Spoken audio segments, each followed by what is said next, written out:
क्या आपको लगता है कि समय आपकी मुट्ठी से फिसल रहा है? क्या हर शाम आप सोचते हैं आज का दिन भी बर्बाद हो गया? तो यह कहानी आपके लिए है।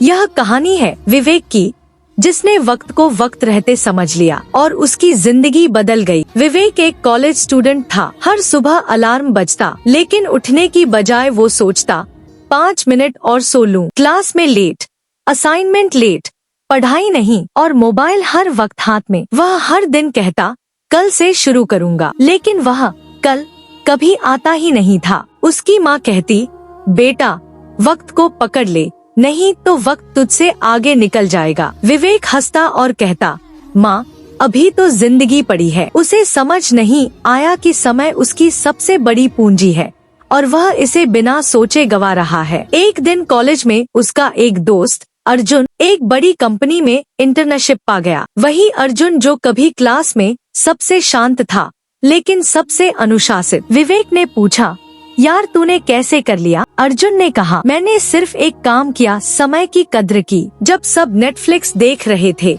मैं कोर्स सीख रहा था, जब सब इंस्टाग्राम पर थे मैं किताबें पढ़ रहा था। उस दिन पहली बार विवेक को लगा मैंने कितना वक्त बर्बाद किया है। अगले दिन सुबह 6 बजे अलार्म बजा और विवेक ने स्नूज नहीं किया।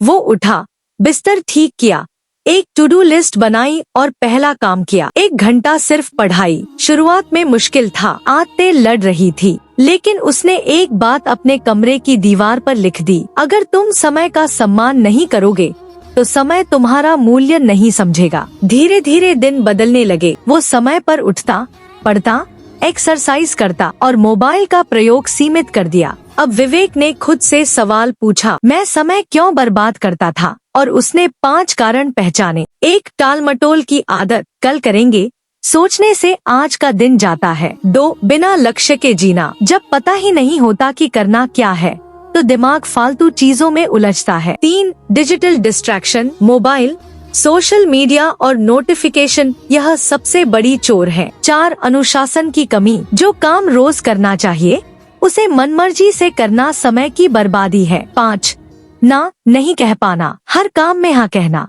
और खुद के लिए वक्त ना निकालना भी समय की चोरी है। विवेक ने इन 5 पर काम करना शुरू किया। अब विवेक ने सीखा कैसे समय को साधा जाए। 1 दिन की प्लानिंग सुबह नहीं रात को करें। हर रात वह 3 सबसे जरूरी काम लिखता और अगली सुबह उसी से शुरुआत करता। 2 पोमोडोरो टेक्निक, 25 मिनट पूरा ध्यान, फिर 5 मिनट का ब्रेक, इससे फोकस और ऊर्जा बनी रहती। 3 मोबाइल डिटॉक्स, उसने मोबाइल से सारे सोशल मीडिया ऐप्स हटा दिए और दिन में केवल 2 बार इस्तेमाल करता। 4 नो मल्टीटास्किंग, एक समय में एक ही काम करता, जिससे क्वालिटी भी बढ़ी और समय भी बचा। हर रात 5 मिनट खुद से पूछता आज क्या बेहतर कर सकता था। ये सब उसने धीरे धीरे शुरू किया, एक बार में सब नहीं, लेकिन हर दिन थोड़ा थोड़ा सुधारा। 6 महीने बाद विवेक कॉलेज का सबसे सक्रिय छात्र बन चुका था। उसे एक नामी कंपनी में इंटर्नशिप मिली। अब वो खुद सुबह उठता था,